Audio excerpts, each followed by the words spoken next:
Dear students, today we will discuss photoelectric effect. You know that when metals are heated, so it emits electron. Now the question is, can electrons be released from metals by light?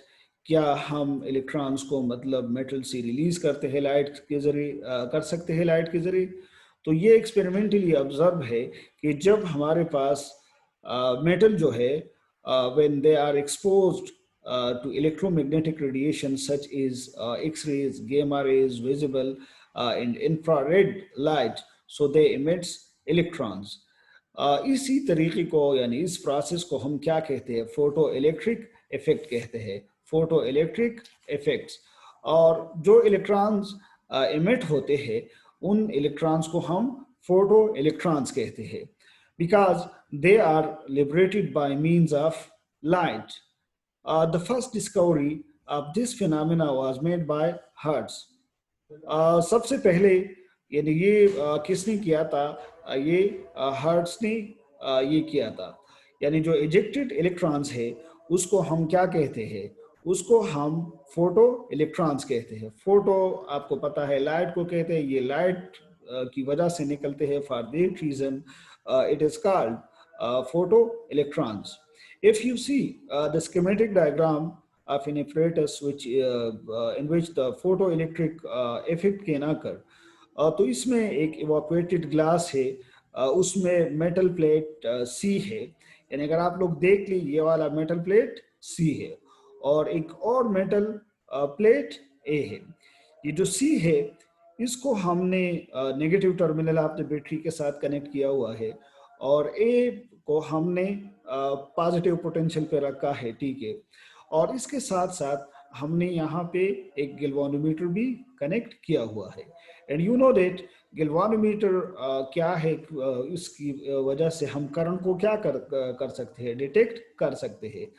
अब अगर ये apparatus dark में रहे, यानी when it is kept in dark, तो galvanometer will show no deflection. यानी इसका मतलब ये है कि करंट उसमें नहीं होगा। लेकिन जब इस पे कोई लाइट यानी प्रॉपर वेवलेंथ लाइट उस पे फॉल होती है तो हम देखते हैं कि गैल्वेनोमीटर जो है ये डिफ्लेक्शन शो करता है।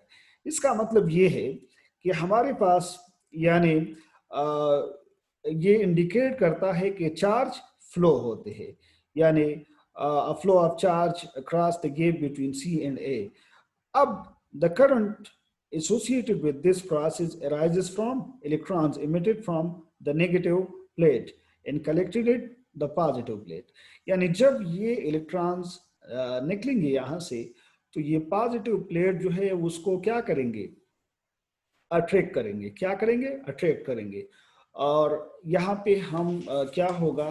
करंट डिटेक्ट होगा। अब एक और चीज जो आप लोगों ने जहन में रखनी है वो ये है कि हमारे पास ये जो हर एक अगर हम चाहते हैं कि मेटल से क्या हो? इलेक्ट्रॉन इमिट हो। So for each metal there is a characteristic minimum frequency below which photoelectric effect is not observed. यानी मिनिमम फ्रीक्वेंसी उसके लिए रिक्वायर होगी इलेक्ट्रॉन्स इमिशन के लिए। उसको हम यानी जो फ्रीक्वेंसी है उसको हम थ्रेशोल्ड फ्रीक्वेंसी कहते हैं। If frequency of light is less than the threshold frequency, तो फिर हमारे पास there is no ejection of electrons no matter how long it falls on surface or how high its intensity. यानी फिर अगर वहाँ पे मतलब उसकी फ्रीक्वेंसी थ्रेशोल्ड फ्रीक्वेंसी से कम है तो उस वहाँ पे फिर इलेक्ट्रॉन्स इमिट नहीं होंगे अगर वो सारा दिन भी वहाँ पे पड़ा है। सो एक और कैरेक्टरिस्टिक ये भी है कि the maximum kinetic energy of emitted electrons depends on the frequency of the incident radiation. यानी जो काइनेटिक एनर्जी है इमिटेड इलेक्ट्रॉन्स का वो किस चीज पे डिपेंड करता है? इंसिडेंट रेडिएशन की फ्रीक्वेंसी पे डिपेंड करता है। thus if the incident light is very dim, यानी जब उसकी अगर इंसिडेंट लाइट डिम हो यानी उसकी इंटेंसिटी अगर कम हो और हाई फ्रीक्वेंसी हो तो फिर भी electrons with large kinetic energy are released. यानी अगर लाइट डिम भी है लेकिन अगर फ्रीक्वेंसी ज्यादा है उसकी, तो फिर भी लार्ज काइनेटिक इलेक्ट्रॉन जो है वे large kinetic energy are release. यानी क्लासिकल फिजिक्स में इस चीज का कोई एक्सप्लेनेशन नहीं था, यानी कि ये फ्रीक्वेंसी डिपेंडेंस है। एक और चीज कैरेक्टरिस्टिक ये भी है, for a given metal there is a threshold frequency, जिस तरह हमने बात की, अगर frequency of incident light is below the threshold frequency, no electrons are emitted, no matter what the intensity of the incident light. तो ये भी classical physics में एक्सप्लेन नहीं था।